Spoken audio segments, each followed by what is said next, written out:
Alors, on va parler aujourd'hui d'un sujet délicat, c'est le sujet du rapport entre juifs et non-juifs.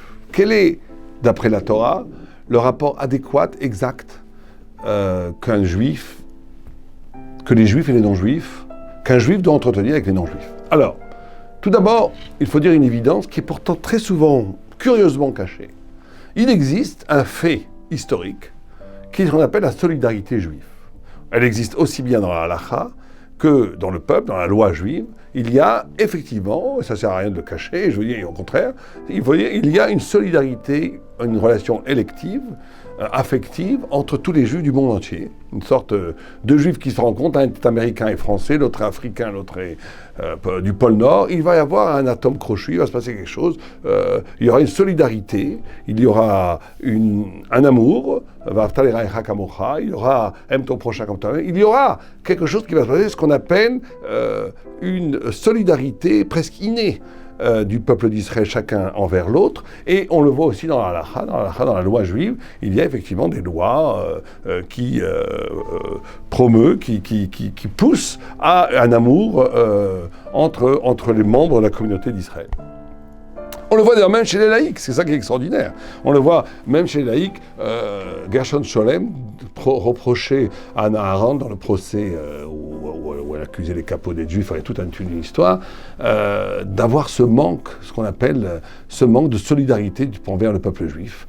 Et Gershon Scholem n'était pas du tout un religieux, et on voit très souvent aussi chez les laïcs, eux-mêmes, il y a une sorte d'hypocrisie dans la bien-pensante de gauche, dans la laïcité de gauche juive, qui ne va pas vous dire que... Mais eux-mêmes ont une solidarité innée avec tout ce qui est, la plupart, avec tout ce qui est Israël, le peuple juif, et pourtant, au niveau de leur théorie, il dira non, il n'y a aucune différence entre juifs et non-juifs, et on sait très bien que c'est faux. Il y a une différence, et on va essayer de la comprendre vraiment. Et on voit aussi que la plupart des intellectuels en France et en Europe, qui défendent Israël, on ne parle pas de politique, mais en tous les cas qui combattent l'antisémitisme, qui combattent les clichés et les jugements à l'emporte-pièce contre Israël ou contre les Juifs, c'est la plupart des intellectuels juifs. Il y a ou des intellectuels juifs ou des intellectuels dont le père est juif. Sont très rares les intellectuels de haut niveau qui défendent la vérité par rapport à un rapport équitable dans le conflit au Moyen-Orient par rapport à Israël ou bien par rapport aux problèmes juifs en général.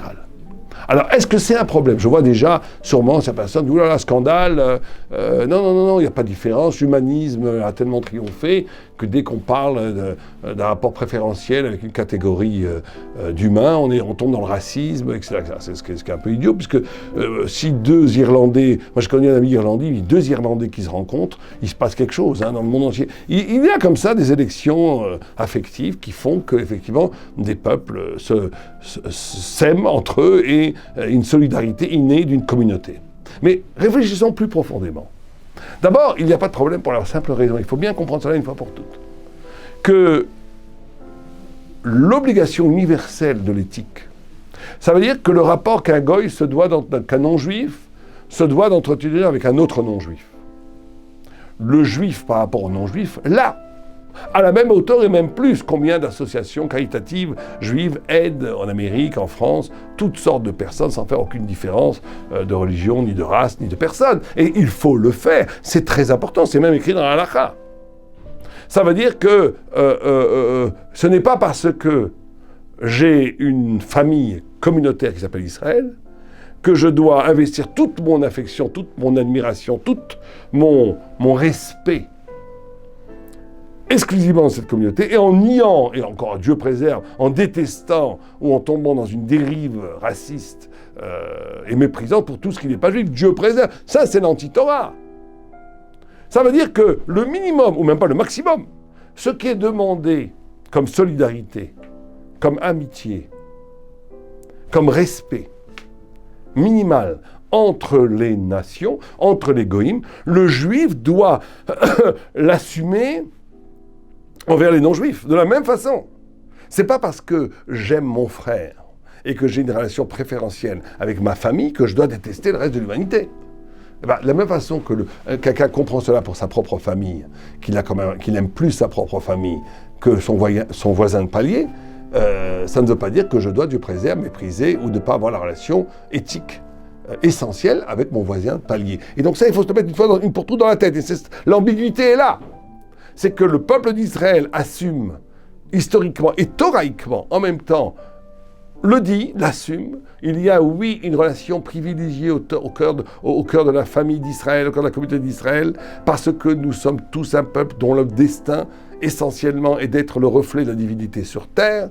Nous sommes un peuple dont l'essence est d'être le témoin de la vérité qui a été dit au Sinaï. Et dans ce sens-là, nous avons tous un peuple qui a connu une histoire très souvent tragique, parce que cette vérité s'oppose à la réalité du monde qui veut détruire l'origine de la vérité. Et nous sommes les chevalier de la vérité qui se bat contre l'empire du mensonge incarné par l'histoire. Et donc, par cela même, ça fait une solidarité des combattants de Dieu. Bien entendu. Mais ça ne veut dire en rien, ça nous autorise en rien d'enlever une once de ce que l'éthique universelle exige d'un rapport entre homme à homme. Et même, j'en rajouterais qu'on doit même être plus exemplaire et que l'on doit avoir un rapport avec les non-juifs supérieur d'un point de vue éthique, d'un point de vue de respect et d'attention et de solidarité, plus que la moyenne qu'un non-juif avec un autre non-juif. Je donne pour exemple, qui est un exemple qui est utilisé très souvent par les antisémites, le ribit, le prêt à intérêt. On n'a pas le droit de prêter à intérêt à un non-juif, on n'a pas le droit, il n'a pas le droit non plus de me prêter avec intérêt, on n'a pas le droit de faire du prêt d'argent avec intérêt entre juifs, on peut le faire avec un non-juif. Ça pourrait choquer, mais ça ne choque pas du tout, dans la mesure où le prêt à intérêt est universellement admis dans le monde. Les banques, tout principe des banques, tous les principes du commerce international est basé sur le prêt à intérêt. Donc voilà, le juif entretient avec les non-juifs le même rapport que les non-juifs entretiennent avec les non-juifs. On ne va pas nous reprocher de ne pas être plus sympa avec les non-juifs que les non-juifs sont avec les non-juifs. On a un rapport encore plus sympa en vérité. Si on regarde la proportion de tzedaka, de charité qui est faite par les juifs envers les non-juifs, et le contraire, il n'y a pas photo. Aux États-Unis, énormément d'associations caritatives sont faites par des juifs qui aident bien sûr tout le monde. Et les droits civiques aux États-Unis ont été promus par les juifs, etc., etc. On ne va pas rentrer trop dans les détails. Il y a un engagement massif du peuple d'Israël envers le bien-être de l'humanité, même au niveau de la solidarité, pas simplement au niveau spirituel de la Torah. Et donc on a ici, et c'est ça qu'il faut accepter, c'est ça qui est compliqué à accepter, mais c'est ça en tous les cas que nous, juifs, ou que ceux qui sont de bonne volonté doivent comprendre. Essentiellement, il y a oui, une élection d'Israël. Essentiellement, cette élection génère une solidarité spécifique du peuple d'Israël entre lui. Cette solidarité du peuple juif entre lui crée effectivement des halachot spécifiques à cette solidarité, qui va bien au-delà de l'éthique universelle, mais ceci n'abolit en rien le devoir d'éthique universelle que le juif doit à tous les humains et à tous les non-juifs. Ça, c'est la chose essentielle. Maintenant, bien entendu que cette élection d'Israël, on pourrait dire, oui, mais c'est pas sympa, pourquoi vous êtes élu et pas nous élus? Non, l'élection en deuxième temps est ouverte à toutes, à tous. Tout non-juif peut devenir juif en se convertissant, et je vous rappelle que quand un non-juif se convertit au judaïsme, il est juif à part entière, à toutes les lois, et au niveau même de sa valeur intrinsèque, il vaut sur certains aspects plus que même que le juif. Ça veut dire qu'il faut absolument à ce moment-là, V'afta et ta guerre, aimer le guerre et aimer le guerre le converti comme un juif absolu. Il peut se marier avec une juive, c'est une guillorette, une femme non-juive qui se convertit, ses enfants sont juifs, peuvent se marier avec un Cohen. Si le père est juif, il n'y a aucun problème. Il peut devenir même Cohen Gadol, d'après certaines vues. Il peut même devenir roi d'Israël, d'après la plupart des vues. Donc, il n'y a pas d'essentialisme ici. Cette solidarité, elle est faite à partir d'un destin spirituel commun. On est le témoin de la vérité.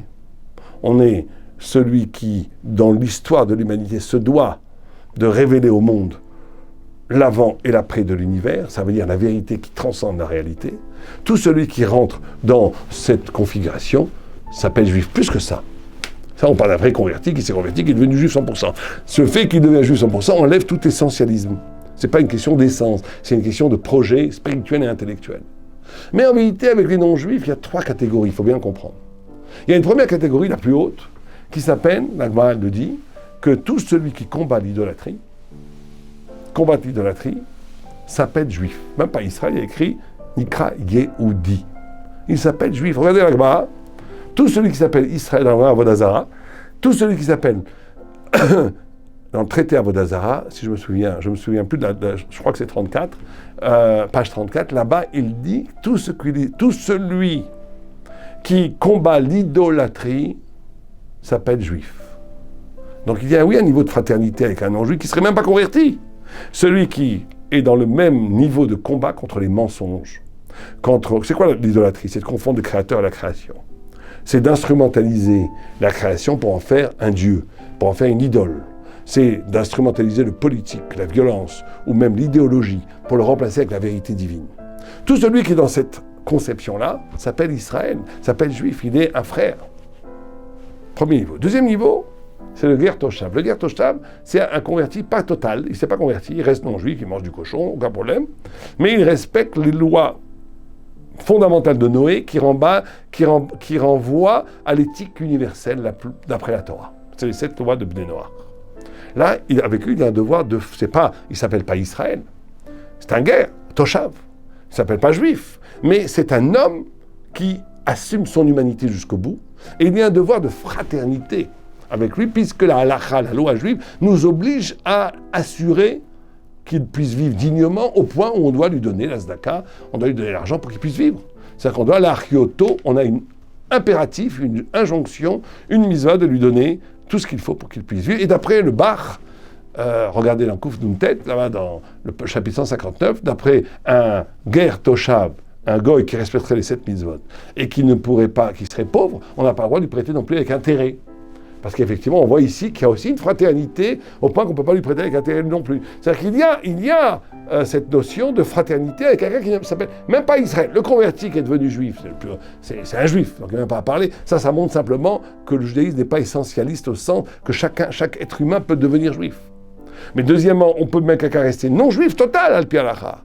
Mais s'il combat l'idolâtrie, on l'appelle juif au point où il y a une fraternité, il y a un destin commun du combat pour la vérité.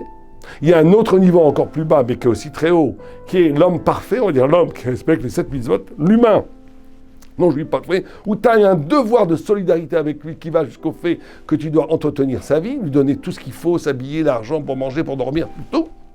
Et il y a un troisième niveau, effectivement, qui est l'idolâtre, le non-juif idolâtre.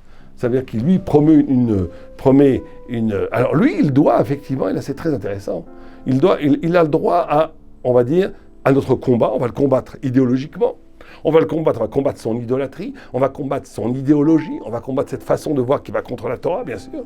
Mais d'un autre côté, il y a aussi une affection qu'on doit avoir pour lui. Le Rav Simcha Zissal, le Gaon de Vilna, disait que celui qui n'aime pas, il faut, c'est un Meshech Chochma, il dit qu'il faut aimer aussi, il faut aimer le goy, il faut aimer le non-juif. Pourquoi? Parce que c'est une création de Dieu, même s'il se trompe, même s'il promeut l'idolâtrie, il faut l'aimer en tant que créature de Dieu. Et il va beaucoup plus loin, il dit que celui qui n'aime pas tout ce qui est non-juif, en vérité, il n'a pas l'âme sensible qui était au Sinaï, et on doit peut-être le suspecter de ne pas avoir une origine vraiment juive. C'est-à-dire que le paradoxe serait que le juif qui a une relation élective avec le juif, s'il n'est pas capable d'aimer autre chose qu'un juif, ça montre qu'il est dans un rapport tribal, et qu'il est plutôt d'origine douteuse. Parce que s'il est vraiment un juif d'Abraham, Yitzhak et Jacob, c'était vraiment un juif qui était au Sinaï, alors son amour pour la création, son amour de Dieu, le fait qu'il aime toute la création et toutes les créatures. Et donc c'est ça l'ambiguïté du peuple juif. C'est que d'un côté, tout ce qu'il fait, il le fait à l'actif de l'humanité, il ne le fait pas que pour lui. Dans le Rambam, il dit que chaque juif se doit, quand il fait une mitzvah, non pas de penser à son petit salut, son petit paradis, mais il doit avoir toujours le monde moitié méritant, moitié coupable. Il doit se voir lui-même moitié méritant, moitié coupable. Il doit à chaque instant dire, voilà, si je fais une mitzvah, je sauve le monde. Et si je fais une avéra, je détruis le monde. C'est ça être juif, c'est d'être responsable pour toute l'humanité entière. C'est-à-dire, je fais la Torah à l'actif pour le bien de toute l'humanité entière. Mais d'un autre côté, j'aime toutes les créatures, qui sont les créatures de Dieu. Je fais la Torah à l'actif de toute l'humanité entière, mais je me tiens droit devant le mensonge, devant l'idolâtrie, devant l'antisémitisme, devant les ennemis de Dieu, de la Torah et du peuple d'Israël, et je combats cette négativité sans merci, Mais ça ne veut pas dire, et c'est les deux en même temps, ça veut dire que je combats le mal, je combats la perversion des idées, je combats la dérive du mensonge, mais ça ne veut pas dire que j'entretiens pas l'amour pour toutes les créatures. Et c'est cette finesse de comportement. J'ai un rapport privilégié avec la communauté d'Israël, parce que cette communauté d'Israël est le porteur et le témoin de la vérité, mais ça ne veut pas dire du tout, Dieu préserve, en rebours, j'ai un mépris pour qui que ce soit. Et surtout, je peux inscrire dans la sphère d'Israël, non seulement le vrai converti, le Ger Tzedek qui devient juif totalement, mais même celui qui combat l'idolâtrie qui s'appelle juif, et même le Ger Toshav qui est une humanité compatible qui va avec la Torah, et même ceux qui vont contre la Torah, je les combats, mais j'ai l'amour de la créature, comme dira le Meshech Chochma. Voilà la finesse et la posture de vérité qu'un juif se doit d'avoir avec le monde non juif. Allez, va, allez, nous.